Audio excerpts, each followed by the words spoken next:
Atos capítulo 2.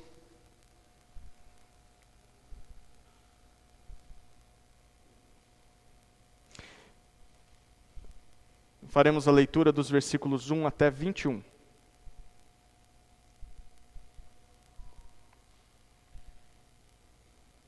Atos capítulo 2, versículos 1 a 21. Assim diz a palavra de Deus. Ao cumprir-se o dia de Pentecostes, estavam todos reunidos no mesmo lugar. De repente, veio do céu um som, como de um vento impetuoso, e encheu toda a casa onde estavam sentados. E apareceram distribuídas entre eles línguas, como de fogo, as quais pousaram sobre cada um deles. Todos ficaram cheios do Espírito Santo e começaram a falar em outras línguas, segundo o Espírito lhes concedia que falassem. Estavam morando em Jerusalém judeus, homens piedosos, vindos de todas as nações debaixo do céu. Assim, quando se fez ouvir aquela voz, afluiu a multidão, que foi tomada de perplexidade, porque cada um os ouvia falar em sua própria língua.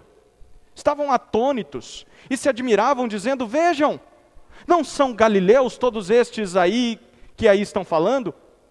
Então, como os ouvimos falar, cada um em nossa própria língua materna? Somos partos, medos, elamitas e os naturais da Mesopotâmia, Judéia, Capadócia, Ponto e Ásia, da Frígia, da Panfilha, do Egito e das regiões da Líbia, nas imediações de Cirene, e romanos que aqui residem, tanto judeus como prosélitos, cretenses e árabes.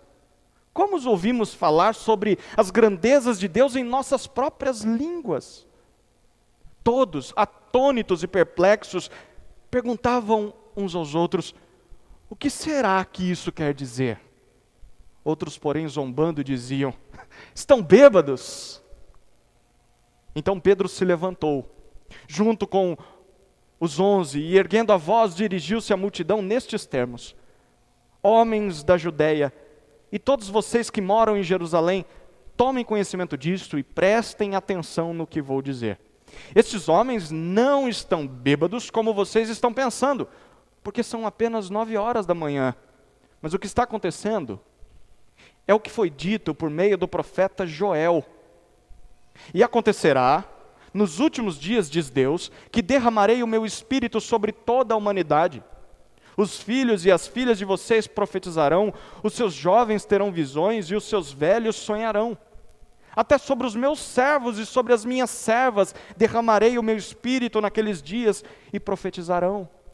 Mostrarei prodígios em cima no céu e sinais embaixo na terra, sangue, fogo e nuvens de fumaça. O sol se transformará em trevas e a lua em sangue, antes que venha o grande e glorioso dia do Senhor. E acontecerá que todo aquele que invocar o nome do Senhor será salvo. Amém?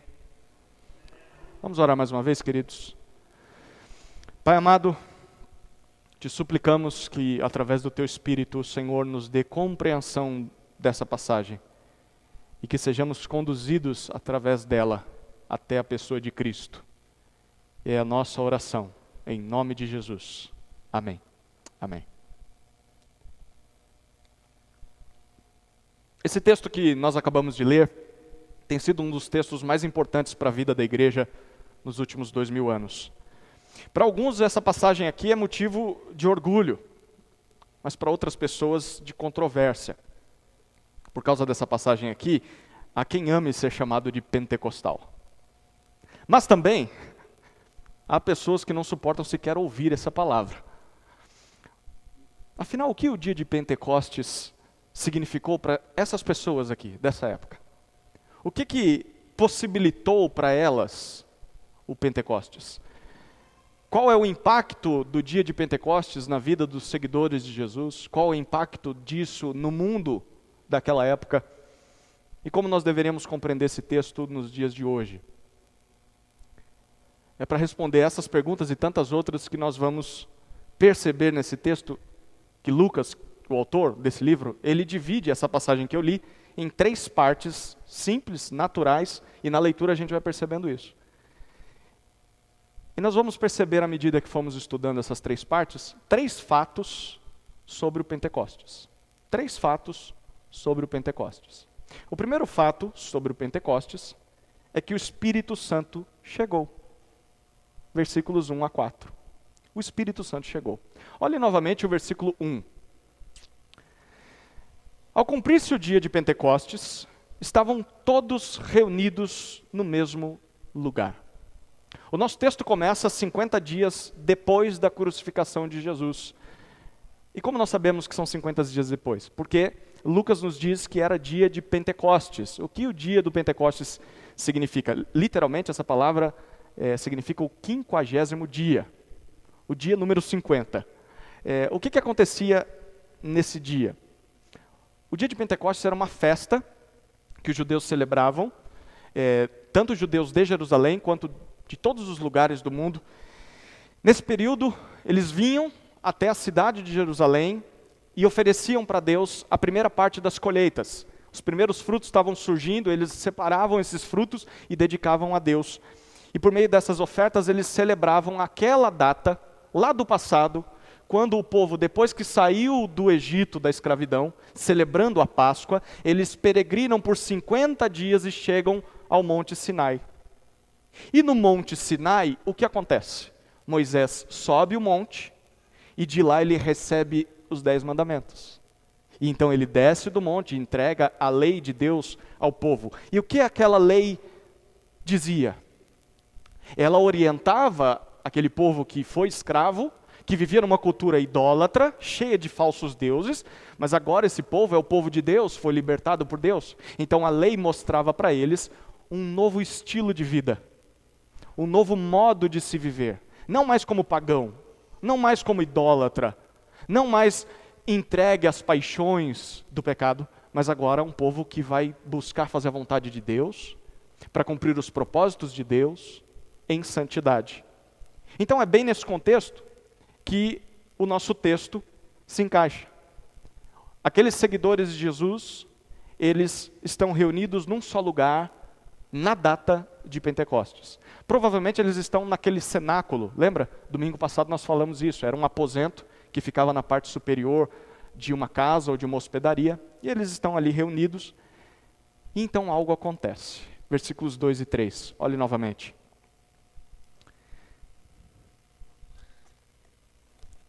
De repente, veio do céu um som, como de um vento impetuoso, e encheu toda a casa onde estavam sentados. E apareceram distribuídas entre eles línguas como de fogo, as quais pousaram sobre cada um deles. Aqueles discípulos, eles, naquela casa, naquele cenáculo, eles têm uma experiência sobrenatural. Primeiro eles ouvem um som, como se fosse uma tempestade tomando toda a casa, mas perceba como o texto diz. Não havia um vento sequer. Se você pegasse uma pena e jogasse ela, ela ia cair no chão assim. O que havia era um som como de um vento impetuoso. Primeiro, eles ouvem um som. Em segundo lugar, eles veem chamas de fogo, como se fossem línguas. Imagine isso. Pequenas chamas descendo sobre a cabeça de cada um dos discípulos e então, provavelmente, desaparecendo ali sobre eles. E o que acontece em seguida é o que lemos no versículo 4.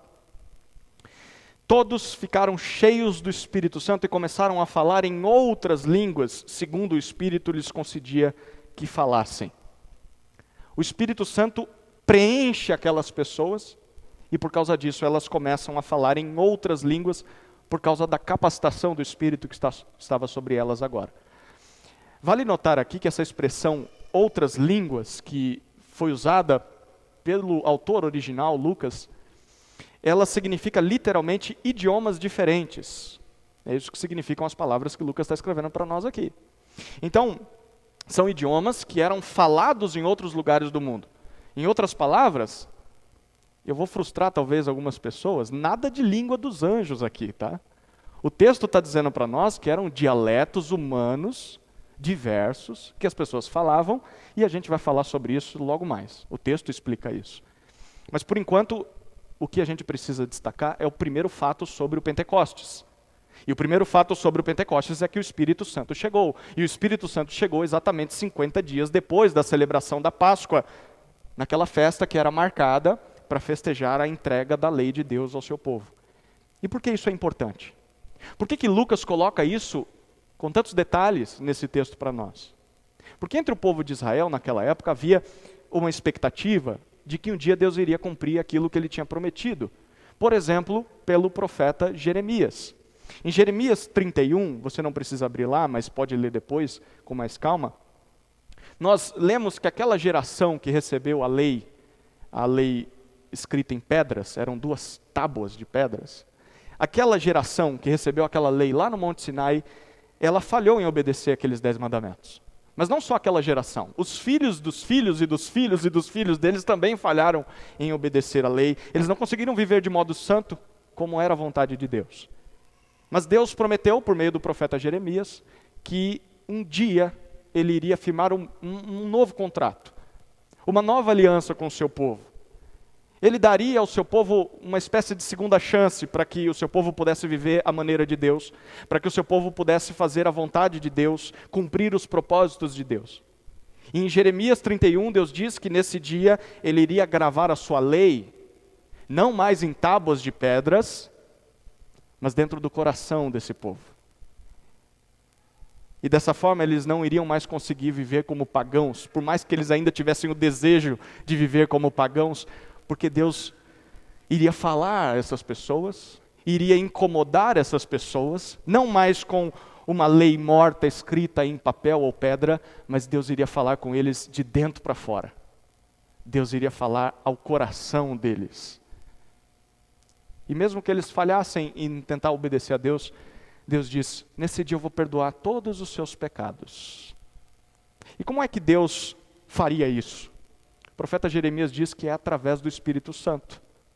Jeremias está dizendo que Deus iria derramar o seu Espírito sobre todas as pessoas. E esse Espírito não só iria gravar a lei de Deus nos corações das pessoas, garantindo para elas que elas foram perdoadas por Deus, como esse Espírito iria conduzir essas pessoas naquele novo estilo de vida, naquele novo modo de vida que Deus queria que o povo vivesse, mas não conseguia viver.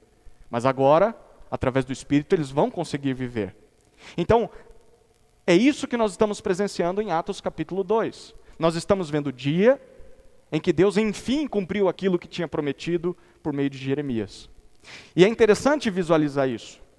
Porque pense um pouquinho comigo aqui.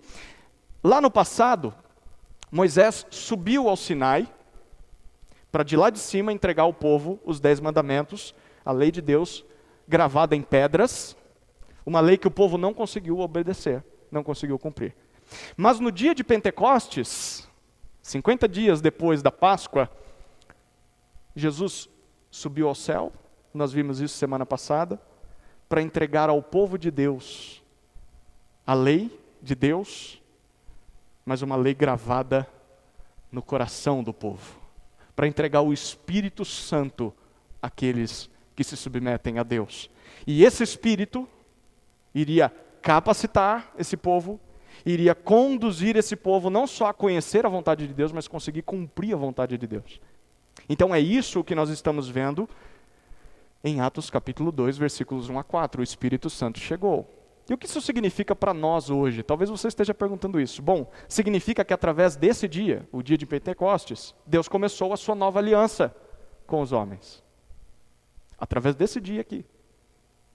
Por meio dessa nova aliança, Deus não só perdoa os nossos pecados, mesmo que eles sejam muitos, mesmo que eles sejam gravíssimos, mas Deus perdoa. E por meio dessa aliança, Deus derrama sobre nós o seu Espírito, e Ele faz isso gravando a sua lei nos nossos corações. Então, se você deseja desfrutar dessas bênçãos, ser perdoado por Deus, ter a lei de Deus gravada no seu coração, ser capacitado a obedecer a Deus, buscar uma vida santa, se você deseja isso, então você precisa crer que isso só foi possível por causa da morte e ressurreição de Jesus. Foi isso que Lucas nos disse no capítulo 1 de Atos. Na primeira Páscoa, lá no Egito, lá atrás, milhares de anos atrás, um cordeiro foi morto para salvar o primogênito dentre o povo. Lembra das famílias do povo? Mas há 2000 anos atrás, 50 dias antes de Pentecostes, Jesus, o Cordeiro de Deus, foi morto para nos salvar. Ele morreu no nosso lugar, para que então, através disso, nós pudéssemos fazer parte da nova aliança de Deus com os homens, pudéssemos ser perdoados dos nossos pecados e pudéssemos receber o Espírito Santo de Deus nos nossos corações. Você já parou para pensar o quanto isso é maravilhoso? Nós desfrutamos dessas bênçãos prometidas por Deus no Antigo Testamento, cumpridas no dia de Pentecostes. Mas é necessário que você responda se você já fez isso algum dia na sua vida. Se você já creu nessa mensagem.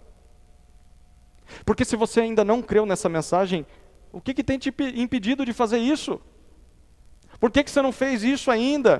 Por que você não faz isso hoje? Você só vai ter a ganhar com isso. Mas se você já fez isso, a pergunta é outra.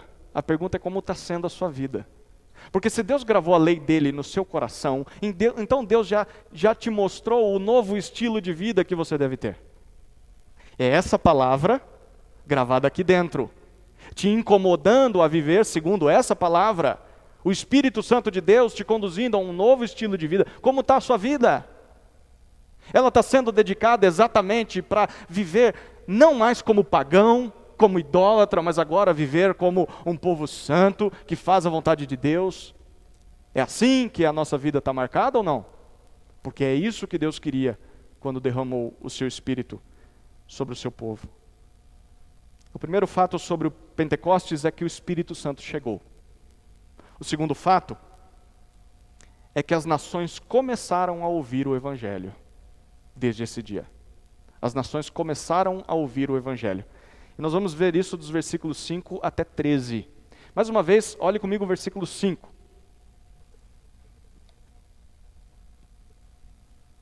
Estavam morando em Jerusalém judeus, homens piedosos, vindos de todas as nações debaixo do céu. Queridos, como já foi dito, a festa de Pentecostes reunia milhares de judeus ali em Jerusalém, vindos de todos os cantos do mundo. Mas nem todos esses que vinham eram judeus de fato, nem todos eles tinham nascido da linhagem de Israel. Alguns deles eram prosélitos. O que era um prosélito? Era alguém que não nasceu da linhagem de Israel, mas que tinha se convertido à religião de Israel, ao Deus de Israel, ao judaísmo. Então você tinha ali em Jerusalém judeus de berço, que viviam ali, viviam fora, mas também tinham pessoas que não eram judias, mas tinham se convertido ao judaísmo, tanto de dentro de Jerusalém quanto de fora. Todo tipo de gente. E então nós vemos o versículo 6.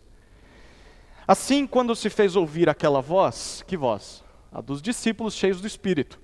Afluiu a multidão que foi tomada de perplexidade, porque cada um os ouvia falar na sua própria língua. Lucas diz para nós que essa multidão, composta de judeus e de não-judeus, essa multidão ouve o que os discípulos de Jesus estão falando, provavelmente eles já não estavam mais no cenáculo.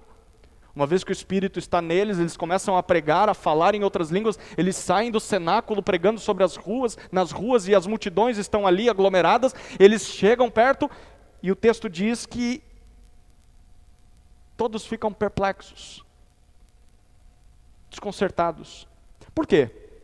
Porque cada um os ouvia falar na sua própria língua. Naquela época, a língua universal, podemos dizer assim, era o grego.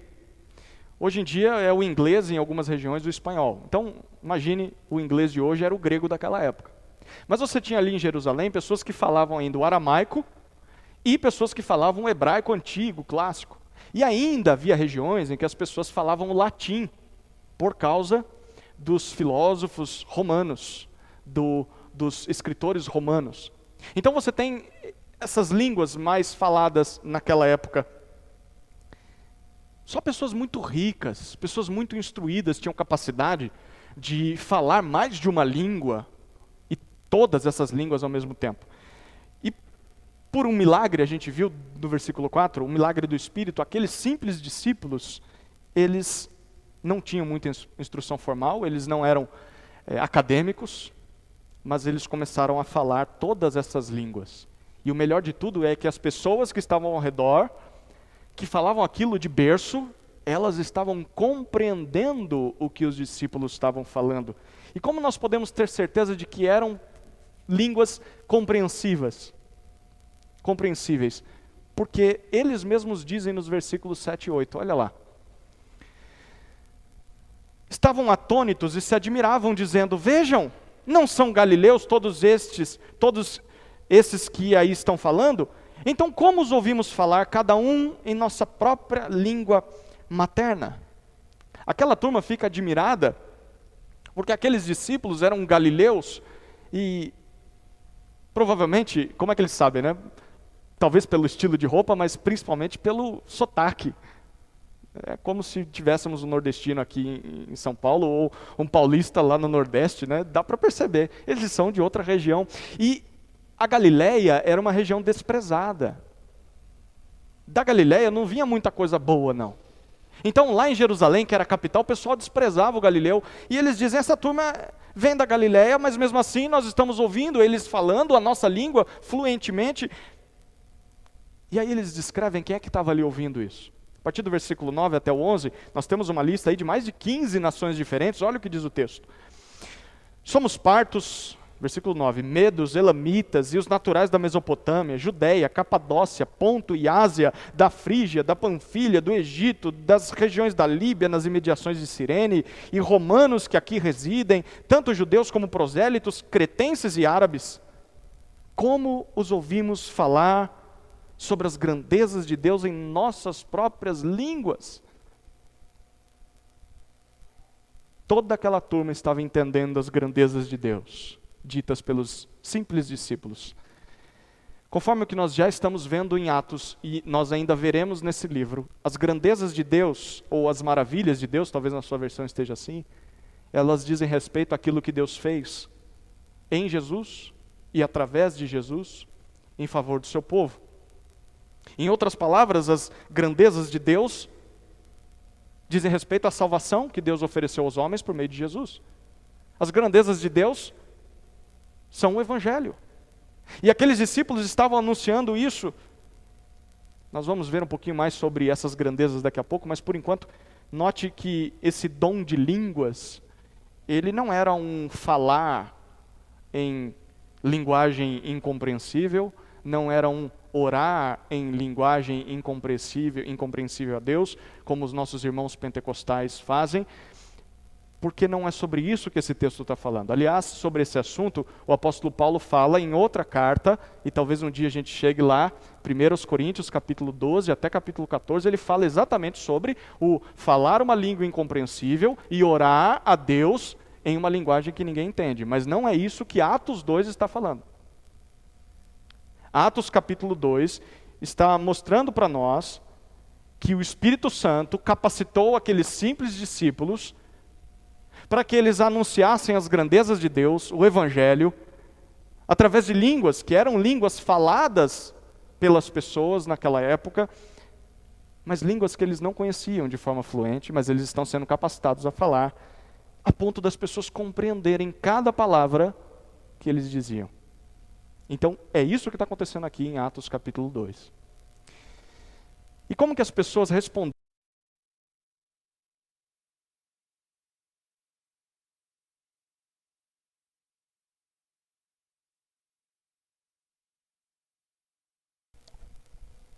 Todos, atônitos e perplexos, perguntavam uns aos outros, o que será que isso quer dizer?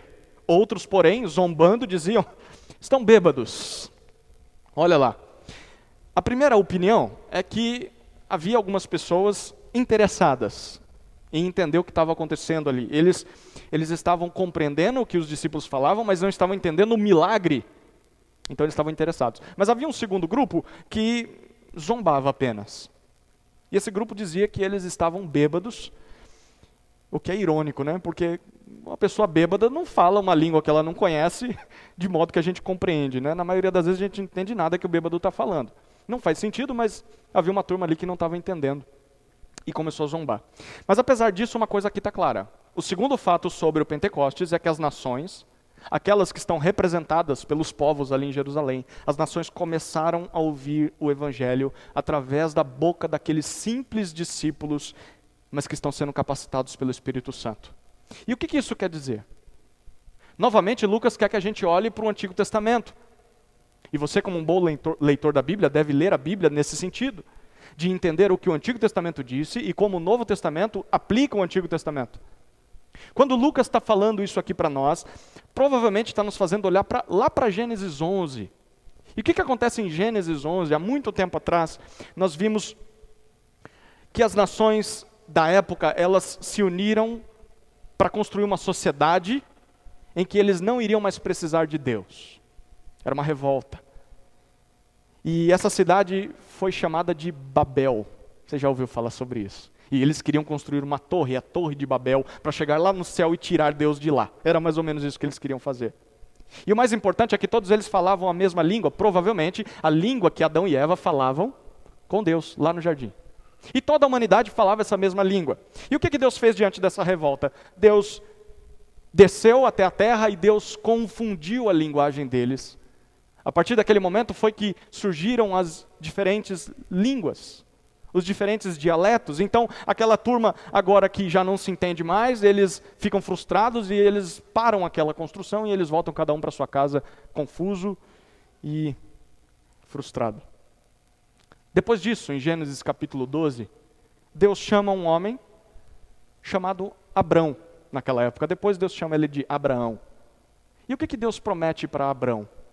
Deus diz para ele o seguinte: olha, através da tua descendência, eu é que vou criar uma sociedade especial. Não são os homens que vão criar uma sociedade especial. Eu é que vou criar essa sociedade, só que dessa vez é uma sociedade totalmente dependente de mim. Não independente, mas dependente.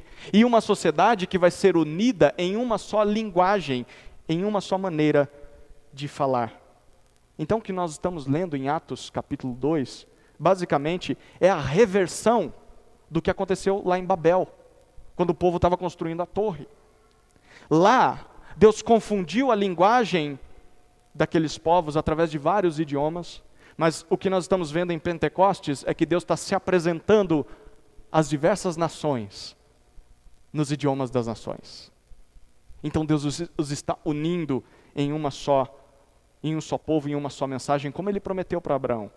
E esse povo está se entendendo através de uma mensagem simples, mesmo que cada um falasse uma língua diferente. A linguagem simples era a respeito das grandezas de Deus. Era a respeito daquilo que Deus fez por meio de Jesus. Era a respeito do Evangelho. Mas eu quero que você perceba que mesmo assim, mesmo que fosse uma mensagem fácil de ser compreendida, ainda assim as pessoas reagiram ou com dúvida ou com zombaria. E deixa eu dizer para você, às vezes nós nos esforçamos bastante para anunciar o Evangelho para as pessoas, não é? Da maneira mais clara que a gente puder, mais simples possível. E nós nos desgastamos para fazer isso, mas nem sempre as pessoas compreendem aquilo que nós estamos dizendo. Querido, se aconteceu com os apóstolos, você acha que não vai acontecer com a gente? Naquela época tinha pessoas que não entendiam o que estava acontecendo. E está tudo bem. É claro, está tudo bem se nós estamos entendendo o que estamos falando. Então você precisa se perguntar: eu entendi o Evangelho? Eu entendi o que Pentecostes significa? Eu entendi o que Jesus veio fazer nessa terra? Porque se eu entendi, significa que no mínimo eu tenho que ser capaz de saber explicar o Evangelho às pessoas. Tem gente que diz: eu não sei evangelizar. Como você não sabe evangelizar? Eu sei que é difícil romper as barreiras, falar para as pessoas, mas o que eu vou falar no evangelismo? Fala aquilo que Deus fez por você. E o que Deus fez por você está no Evangelho. Não, mas eu não sei o que é o Evangelho, então me desculpa, talvez você não tenha sido alcançado pelo Evangelho. Tudo bem que as pessoas não entendam, é importante que você entenda. Mas, da mesma forma, mesmo quando a gente está sendo claro em anunciar o Evangelho, fala devagar, conta aquilo que a gente crê, poderá haver pessoas que vão zombar de nós. Zombar daquilo que nós estamos falando. Pessoas que dizem que nós estamos perdendo tempo. Talvez você tenha pessoas assim ao seu redor. Pessoas que dizem para você que Você está gastando o seu tempo porque você crê e fala de coisas que não fazem sentido, coisas incompreensíveis, coisas malucas, você está perdendo a tua vida como se você estivesse bêbado. E muitas vezes as pessoas dizem isso estando elas bêbadas e dizendo que você é crente e você está desperdiçando o seu tempo. O que a gente faz em momentos assim? Bom, o que os apóstolos fizeram? Eles estavam cheios do poder do Espírito e eles também sofreram a mesma coisa. Então, se zombaram dos apóstolos, por que as pessoas não iriam zombar de nós? Queridos, a realidade é que nem sempre as pessoas vão entender o Evangelho e muitas vezes vão atacar os mensageiros, vão zombar dos mensageiros. Então, não fique tão preocupado assim se as pessoas zombam de você porque você crê em Jesus, porque você segue Jesus, porque você prega Jesus para essas pessoas. Isso não significa que você está errado. Significa que elas estão erradas e que elas não compreendem o que você compreende. Elas é que estão cegas, elas é que estão surdas, elas que estão em completa rebeldia contra Deus, como o povo lá em Babel. São essas pessoas que estão equivocadas. Esse é o segundo fato sobre o Pentecostes. As nações começaram a ouvir o Evangelho através da boca daqueles simples discípulos. Chegamos, enfim, ao terceiro e último fato sobre o Pentecostes. É que os últimos dias começaram. Os últimos dias começaram, e nós vemos isso nos versículos 14 até 21. Por enquanto vamos ler 14 e 15, mais uma vez.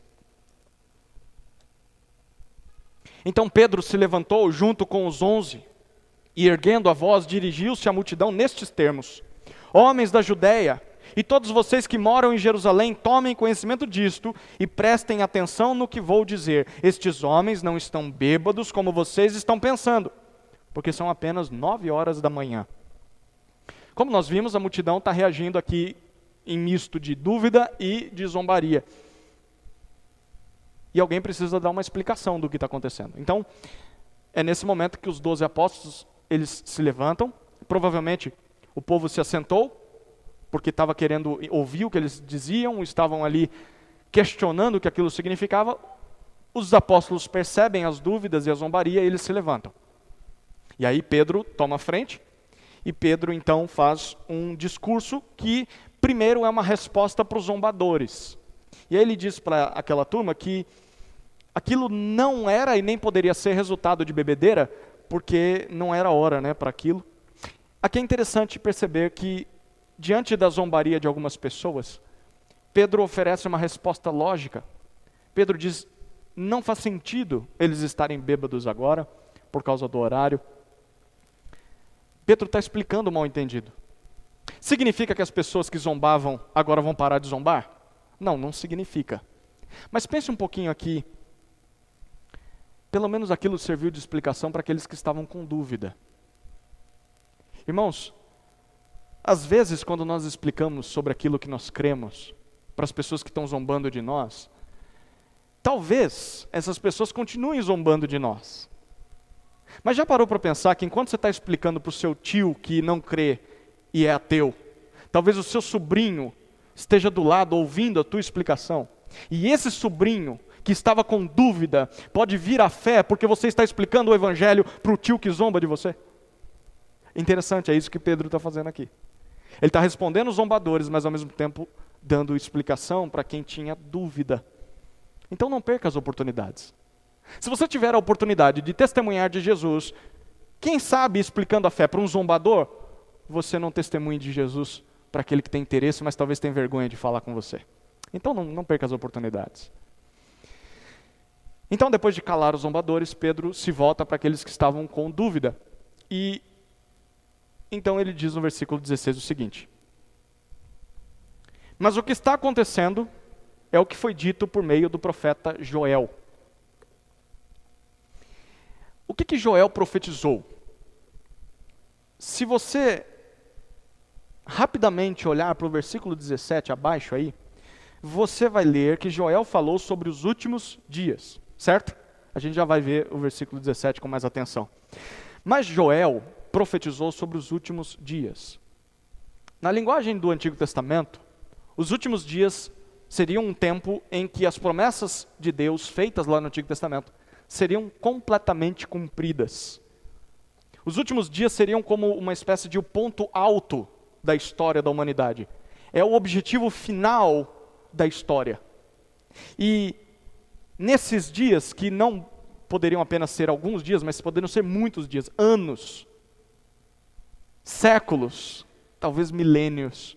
Mas esses últimos dias, na perspectiva de Deus, seriam os dias em que Deus começaria a cumprir aquilo que prometeu no Antigo Testamento, até que chegasse o último dia.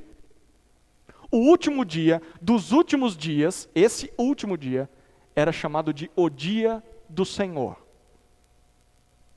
E o que era o dia do Senhor?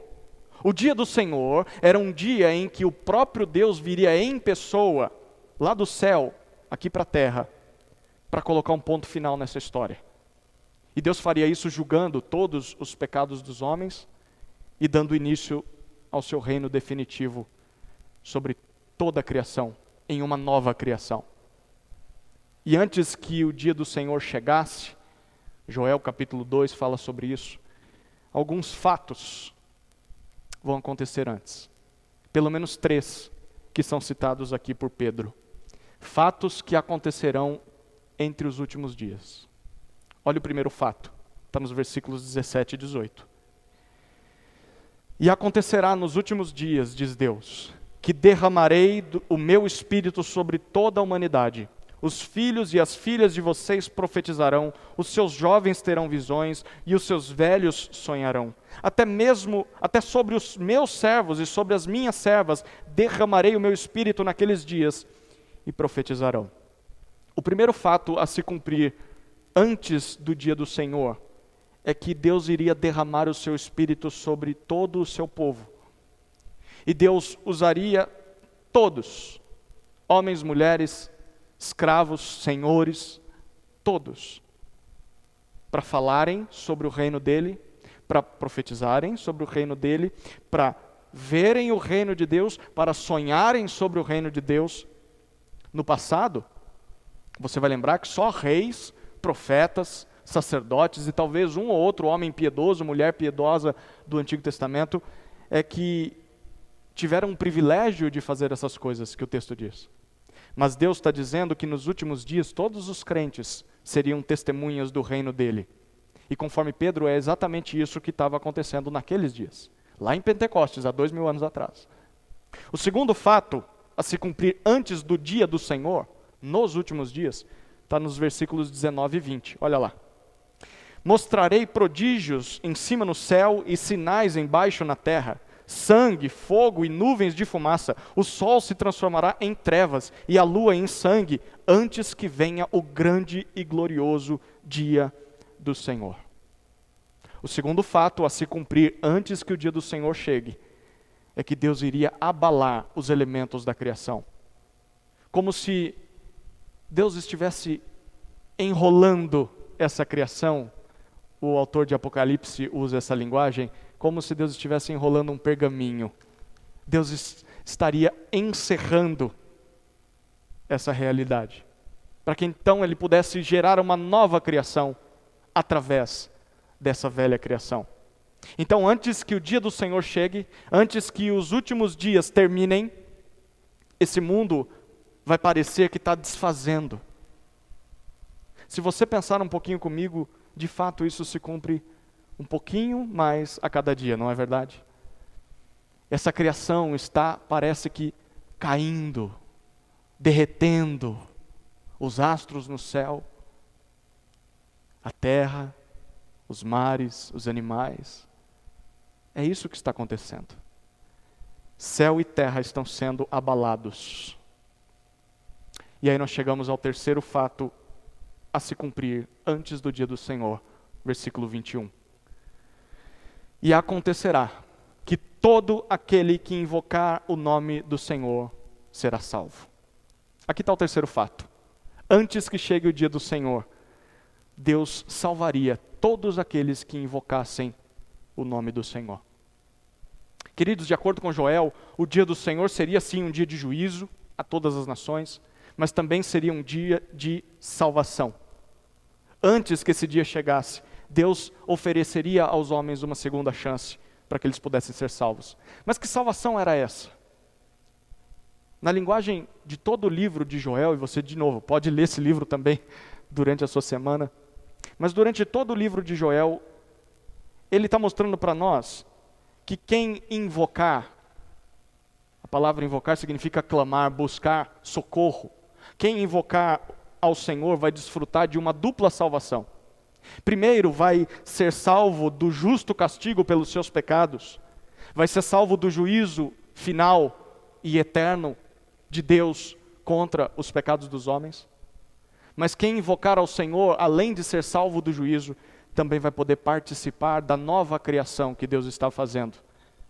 Uma vez que os seus pecados foram perdoados, essa pessoa pode participar do que Deus está fazendo de novo no novo mundo. Então, de acordo com Pedro, quando é que tudo isso começou a ter início? Bom, na linguagem desse texto, os últimos dias começaram exatamente naquele 50º dia depois da Páscoa, no dia de Pentecostes.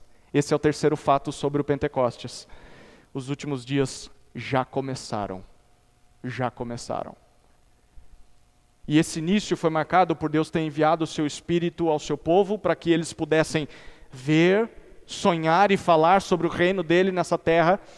Desde esse dia que o Espírito veio, toda a criação tem tido convulsões, tem tido abalos, como se ela estivesse se desfazendo. E isso vai crescendo até que chegue ao seu ápice. E enfim o Senhor vai voltar do céu para a terra, para julgar os povos e para implementar o seu reino completamente nessa nova criação. E a única forma de alguém ser salvo desse juízo e poder participar da nova criação de Deus é através da invocação ou do clamor ao nome do Senhor. Mas que Senhor é esse? Que nome é esse? Olha o final do discurso de Pedro, que a gente vai estudar semana que vem, versículo 36, Atos 2, 36.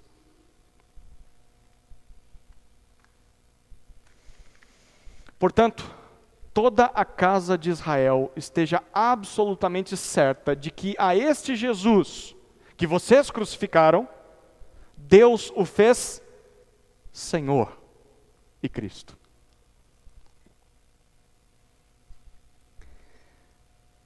Pedro afirma para aquele povo que Deus tornou Jesus, a quem eles crucificaram, o Senhor do universo, o novo Senhor do universo. Queridos, o terceiro fato sobre o Pentecostes é que os últimos dias já começaram. Sabe o que tudo isso significa para nós? Significa que a única forma de sermos salvos do juízo de Deus para poder participar da nova criação de Deus é através do nome do Senhor Jesus. Só quem clama Jesus, só quem invoca o nome de Jesus, só quem busca em Jesus socorro pode ser perdoado por Deus e pode desfrutar dos planos de Deus para o futuro. Então você precisa encerrar essa mensagem perguntando para si mesmo se você já fez isso um dia na sua vida. Se você já se pegou clamando, invocando o nome do Senhor para ser salvo. Porque se você já fez isso, então você pode descansar no fato de que Deus já te perdoou. Mesmo que você ainda lute contra o pecado dia após dia, se você já clamou e invocou o nome de Jesus como o Senhor da sua vida, se você acredita nessa mensagem, mesmo que o pecado te assalte e te assole e te derrube dia após dia, o Senhor Jesus olha para você como alguém perdoado. Descanse no fato de que pelo sangue do Senhor Jesus você foi perdoado. Mas olhe para o futuro também. Olhe para a lei que foi gravada no teu coração e marche para essa nova criação em novidade de vida, lutando contra esse pecado, porque o Espírito agora te capacita a fazer isso. E olhe para aquele dia em que o Senhor vai voltar e vai implementar o seu reino completamente nessa terra, na nova criação.